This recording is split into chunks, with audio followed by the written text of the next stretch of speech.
A man and his brother walk into a bar. The man had been an alcoholic for quite some time, but he'd been sober for over a year, and now he wanted to show his brother what he had learned in the hopes that he wouldn't repeat the same mistakes. So he goes in and he sits at the counter with his brother. He pulls out a case from his shirt pocket, sets it on the counter, and then he asks the bartender for a glass of water and a glass of alcohol. And then he takes out that case and he pulls 2 worms from it. He places 1 worm in the glass filled with water, 1 worm in the glass filled with alcohol. And after a few minutes, the worm in the glass of water is still squirming around while the worm in the glass of alcohol has died. And the man looks at his brother and he says, "Did you see that?" His brother says, "Yes." And the man said, "Do you get the point?" And the boy said, "Yes, I do." And the man said, "Well, just to be clear, what is the point?" And the man says, "Well, I think it's pretty clear that if you drink a lot of alcohol, you won't have worms." Obviously, the boy missed the point. Do we get it when it comes to this time of year? Do we miss the point? Do we understand what it means that God became a human and came and dwelled among us? Do we understand, or are we missing the point? We talked about last week missing the headline. We can't afford to miss the point here when it comes to what it means for Emmanuel, God, to be with us. Go back to the birth account of Jesus, not in the book of Matthew, not in Luke, but in John. You think, well, there's not a birth account of Jesus in John. Sure there is. He just doesn't take Jesus back to a manger in Bethlehem, but rather he takes us back to the very beginning with Jesus. And notice what is written in John chapter 1, verse 1. It says, "In the beginning was the Word, and the Word was with God, and the Word was God. He was in the beginning with God. All things came into being through him, and apart from him, not even one thing came into being that has come into being. In him was life, and the life was the light of mankind. And the light shines in the darkness, and the darkness did not grasp it. A man came, one sent from God, and his name was John. He came as a witness to testify about the light, so that all might believe through him. Now he was not the light, but he came to testify about the light. This was the true light that coming into the world enlightens every person. He was in the world, and the world came into being through him, and yet the world did not even know him. He came to his own, and his own people did not accept him, but as many as received him, to them he gave the right to become children of God, to those who believe in his name, who were born not of blood, nor the will of the flesh, nor the will of man, but of God. And the Word became flesh and dwelt among us. And we saw his glory. Glory as of the only Son from the Father, full of grace and truth. John testified about him and called out, saying, "This was he of whom I said, he who is coming after me has proved to be my superior, because he existed before me. For of his fullness we have all received, and grace upon grace. For the law was given through Moses, grace and truth were realized through Jesus Christ. No one has seen God at any time. God, the only Son, who is in the arms of the Father, he has explained him." So John opens up by telling us that Jesus is eternal. He was there at the beginning. He had no beginning. In the beginning was the Word, and the Word was with God, and the Word was God. Now, anyone with even a cursory knowledge of the Bible knows that these words are an echo of Genesis 1:1, in the beginning, right? Whatever else John is going to tell us, he wants us to know that this is a continuation of the story. This is a book about the Creator getting involved with the creation that he loves. This is the climax of the entire redemption story. The highlight of Genesis 1 is the creation of humans in God's image. The highlight of John 1 is that God became human. The Word became flesh and dwelt among us. However, Jesus wasn't born. Yeah, you can write that down. Jesus wasn't born, and we need to understand that. That's not the headline. The headline is not that Jesus was born. You know, Isaiah makes reference to this, and we talked about it last week. The headline some 700 years prior was, for a child will be born to us, a son will be given to us. Did you catch that? A son will be given to us. The child was born, but the son is given. And that's an important point to keep in mind here. The son existed before the child was born. The virgin gave birth to a child, but the child the virgin gave birth to existed before the virgin ever got pregnant. That's an important point to remember when it comes to understanding the story. The Son was given, not born. It is true that God chose to come into this world through a virgin woman, be laid in a manger in Bethlehem. All that is true. However, that event, the birth, does not signify the beginning of Jesus. The Creator chose to be created.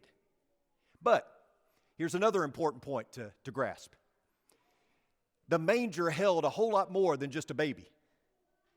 The manger held the peace with which Jesus would calm the storm. The manger held the power to turn 5 loaves and 2 fish into enough food to feed 5,000 people. The manger held new eyes for the blind to see. The manger held new legs for the lame to walk. It held living water so that the Samaritan woman at the well wouldn't have to keep returning to that same well. It held the Beatitudes. It held the tears that Jesus shed for Jerusalem. It held Lazarus' new life. It held the cross. It held the empty tomb. The manger contained all of these things and more. The birth of Jesus is one of the 2 most significant events in the history of our world. The other being the resurrection, of course. Jesus' birth is the event up to which everything before it led and to which everything after it points. It shows that God is faithful, that He keeps His promises, that what God has said He will do. God promised to Abraham that he would be the father of nations, that all nations would be blessed through him, through this seed. And then came the seed, Jesus Christ, the descendant of Abraham, through whom all the nations of the earth are being blessed. You know, Israel waited. They waited and they waited for a king over a spiritual kingdom, the long-awaited king in the line of David who would come and rule over this eternal kingdom. Jesus is that long-awaited king. The Jews waited. They waited for the coming Messiah that meant everything to them. And certainly that Messiah means everything to us, because the birth of Jesus is the birth of hope. Jesus' birth came with an announcement, and the announcement was God is faithful. He always keeps His promises. But not only is God faithful, God is not distant. God didn't design us and then sit back and spectate. He's not some aloof, faceless creator who just left us on our own to fend for ourselves. He came up and He took residence with us. He became one of us. He saw with our eyes. He listened with our ears. He felt things with our feelings. He hungered. He thirsted. He hurt. He got tired. He bled. He died. It's kind of like, let's say, the President of the United States decides that he wants to become a mouse because he loves mice. And he wants to get involved with mice. He wants to know how they live, and he wants to rescue them. And so he becomes a mouse. He leaves his high position of honor and respect from the White House, and he becomes a lowly mouse. And he tries to warn all the mice about, and how all the kitchens of the world, there's these mouse traps, and you need to avoid the smelly cheese that's so tempting. He tries to save them by becoming one of them. And maybe that's not the best analogy, but I think you know where I'm coming from. Jesus did that. He left the lofty to be with the lowly. He left a position of honor. He left the comforts of heaven to become one of us so He could save us. Why would He do that? Very simple. Because He loves us. God became one of us.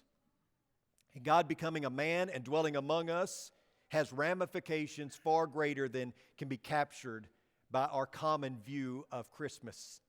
One of the members of the Godhead emptied Himself, as Paul puts it in Philippians chapter 2, verse 7. You think about what that means. Jesus surrendered His deity.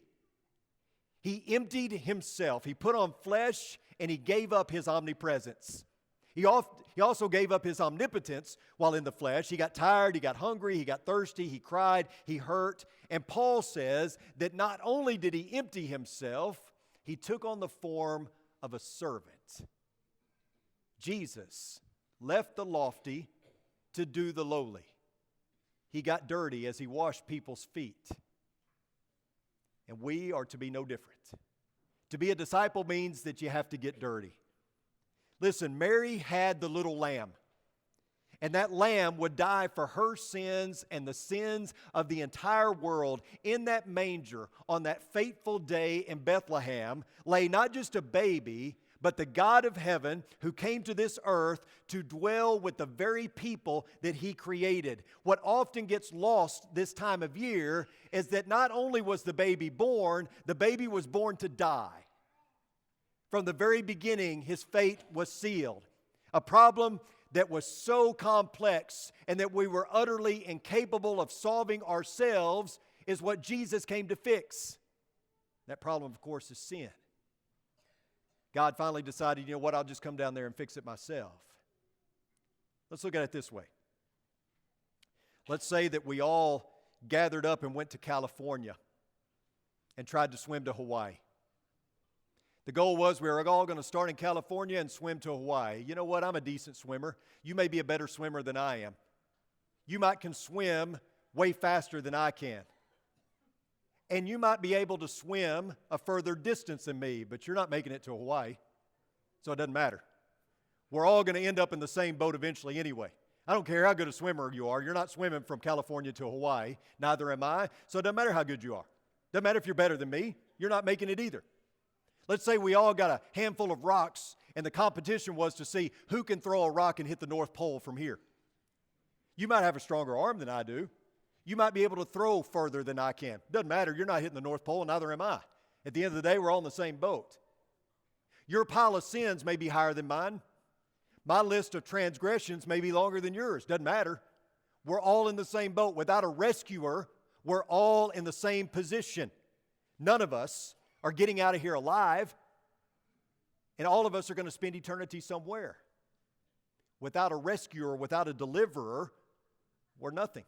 And we have no hope. We need a holy God, a holy Savior to connect us. An unholy people to a holy Lord. The story is told of a son that wanted to get his dad the perfect Christmas gift. And he searched and searched, and finally he came across an ad on the internet for a parakeet that could speak 5 languages and that could sing the Yellow Rose of Texas while standing on one leg. And he thought, perfect. So he had it shipped to his father, and after about 3 days, he called his dad, and he said, hey, did you get my gift? And his dad said, yes, I did. And the son said, how did you like it? And he said, it was delicious. Obviously, the dad missed the point of the gift. It wasn't to eat. And do we miss the point? Do we totally understand what it means? Emmanuel, God with us. The long-awaited Messiah coming to rescue us from sin and death, just as the law and the prophets had foretold. You think about this. If our greatest need were financial, God would have sent an economist. If our greatest need was education, God would have sent an educator. If our greatest need was technology, something like that, God might have sent a scientist. If our greatest need were pleasure, then God may have sent an entertainer. But our greatest need was hope over sin and death. We needed a cure, so God sent us a Savior. Mary had the little lamb so that you and I could have the biggest hope. You know, in department stores all over America this time of year, there are displays of Christmas trees flocked with snow, ornaments hanging from their limbs, lights wrapped around them.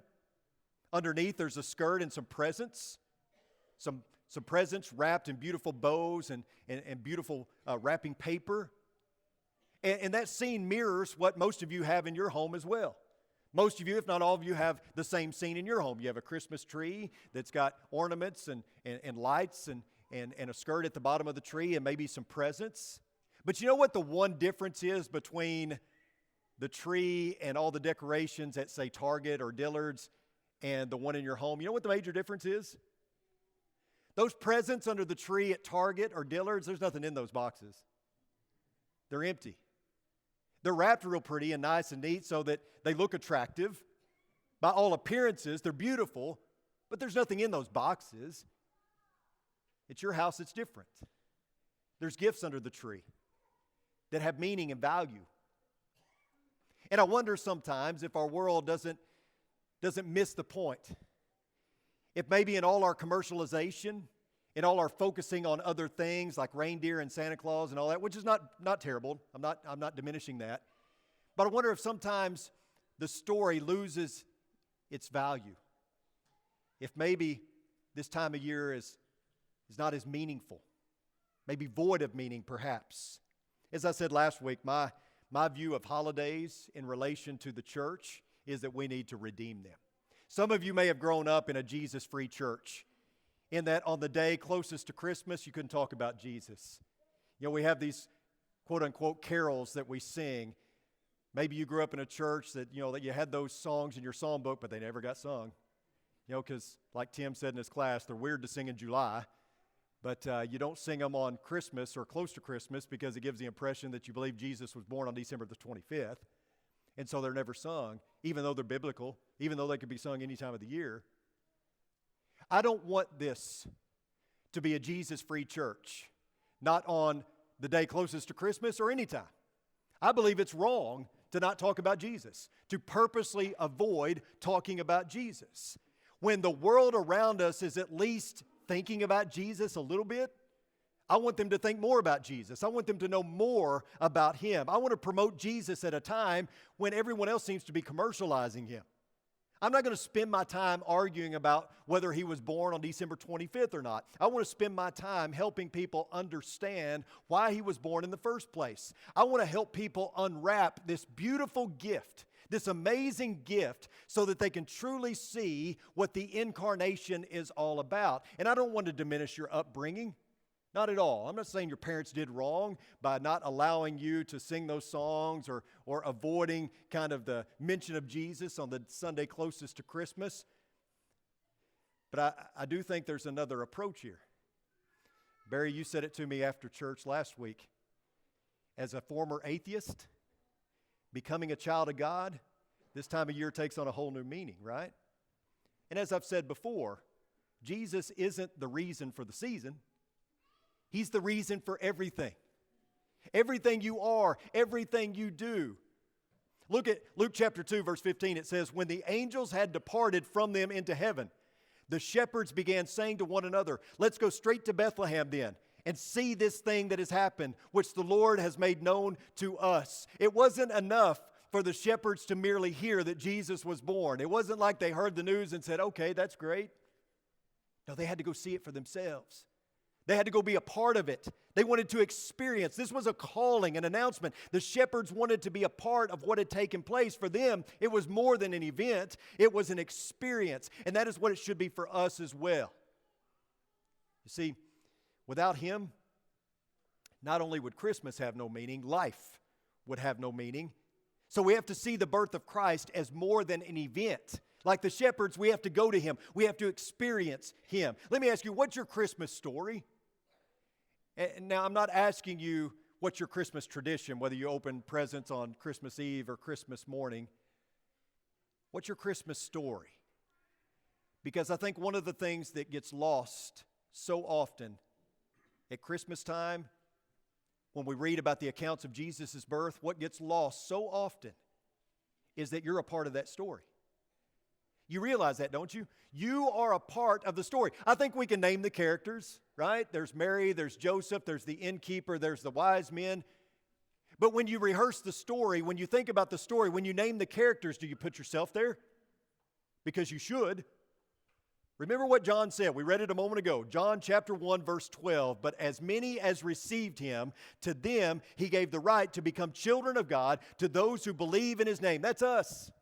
That's you, that's me, that's anyone who believes in Him. Anyone at all. Family name, ethnicity, gender, socioeconomic status, none of that matters. This great drama of a God who reveals His glory through the Son is a play in search of actors, and there's a part for everyone, you and I included. You see, while this passage is often associated with Christmas and the advent of Christ, it's so much more than that. So much more than that. This isn't just about the birth of Jesus. This is about the full meaning and magnitude of everything He was, everything He is, everything that He will do. And guess what? You're at the center of this story. Now, before you get the big head, let me just say, you're not the star of the show. God is. Jesus is.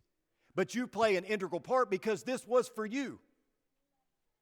You're the centerpiece. You play an integral part because God did this for you. Again, you're not the star of the show, but you do play a pivotal role. God featured you from the very beginning. Go back, Genesis 1. Then God said, "Let us make man in our image, according to our likeness, and let them rule over the fish of the sea, and over the birds of the sky, and over the cattle, and over all the earth, and over every creeping thing that creeps on the earth." God created man in His own image. In the image of God, He created him. Male and female, He created them. God blessed them, and God said to them, "Be fruitful and multiply and fill the earth and subdue it and rule over the fish of the sea and over the birds of the sky and over every living thing that moves on the earth." Why? Why would God create this life form that He called human? And the answer is very simple. To love. To have someone to love. God wanted a relationship with mankind. And that's exactly what He got, at least in the beginning, right? At least in the beginning. But there was another reason that God made mankind, something that we've talked a lot about this year, and that is He created us to be image bearers. The Greek calls it icons. We were created to be icons. We were created to be a visual representation and manifestation of the one who designed us, the one who made us. We were to be a visible representation and manifestation of the Creator to the world around us. You know, in 2012, cyclist Lance Armstrong lost 7 of his 10 sponsorships. In one day, he lost over $150 million. And the reason why is because it was found that he was guilty of using an illegal substance. Not only that, he lied about it. He threatened his team members if they said anything. He was banned for life from cycling. So the former 7-time champion of the Tour de France was suddenly out of cycling, losing millions of dollars because people like Nike and Oakley didn't want to associate with a cheater. They felt it would hurt their bottom line. If people saw Nike supporting someone who was convicted of these crimes, well, it wouldn't look good on them. We were made to represent our Creator. God said, "Let us make man to look like us." From the very beginning, the goal was for man to be a mirror. We were made to be a visual representation and manifestation of the one who made us. Paul said it very well, 1 Corinthians 15, "Just as we have borne the image of the earthly, we also bear the image of the heavenly." However, though we were made to be a mirror, man messed it up. So that this mirror now looks like one of those carnival mirrors. You ever seen those? When we lived in Missouri, we lived close to Branson, and Ripley's, believe it or not, in Branson, they had this room full of mirrors, and you looked all distorted and funny, and that's what we did. It's what sin did. That's what man did when he fell. He caused that image to be distorted. Now we look like a bunch of carnival mirrors, right? But Jesus came to clear up the image. He came to clear up the distortion. He came to make the image clear. He came to be a visual representation and manifestation of the unseen God, and He came to show us what we're supposed to look like. He's the standard. He came to clear up that image. God would have been justified in pulling His sponsorship. God would have been justified saying, "Yeah, look, you guys have done too much wrong and caused me too much trouble. I'm going to distance myself from you." He would have been totally and completely justified to pull His sponsorship and say, "I don't want anything to do with you people. You're not a good representation of me. It affects my bottom line." But He didn't. Instead, He found a way to bring us closer. He found a way to redeem what we have distorted. God became like us to restore us to the image for which we were created and to insert us into the story that He has written. The story is told of a great king who was very popular among the people, but he wanted to go and live among his people. He wanted to see how they lived. And so this king took off the crown, he removed his robe, he put on the clothes of a beggar, and he went to the home of this man who was very lowly. He lived in a cellar. He ate coarse food. He had one change of clothes, and it was tattered and torn. He went and he stayed with him for some time, and he encouraged the man. He spoke encouraging words to him and tried to lift him up. And then he left. And sometime later he came back, but this time the king had on his crown, his robe. He had his royal officials with him, and he knocked on the door, and the poor beggar invited him in. And they sat and spoke to one another, and the king fully expected the poor man to ask him for something. Money, food, something. The king was prepared to give it, but the man didn't ask for anything. Instead, here's what the man said. He said, He said, "You left your palace and your glory to visit me in this dark and dreary place. You ate the coarse food that I ate. You brought gladness to my heart. To others you have given rich gifts. But to me, you've given yourself."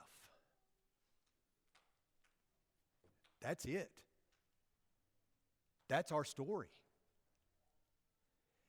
God has blessed us in unbelievable ways, but the most important thing He's done for us is He's given Himself. That's our story. He became one of us in order to rescue us. That's the headline in big, bold letters. Emmanuel, God with us. That's the whole point of the story. Folks, it's not about presents. It's about presence. Are you in His presence? You've heard me say it before. It's not my quote. It's a quote by A.W. Tozer. Every man is as close to God as he wants to be. You say, "Well, I just want to be closer to God." No, you don't. No, you don't. You're as close to God as you want to be right now. How close to God do you want to be? And if you're not close enough, if you're not as close as you want to be, change that this morning. Make sure that you're in His presence. And let us pray with you. Let us encourage you. If we can study the Bible with you. If you're ready to take that next step in faith, put on Christ in baptism, begin a daily walk with God, whatever it needs to be for you to be in His presence and to be as close to Him as you can possibly be, take care of that this morning. Don't miss the headline. Be a part of the story. Come as we stand and as we sing.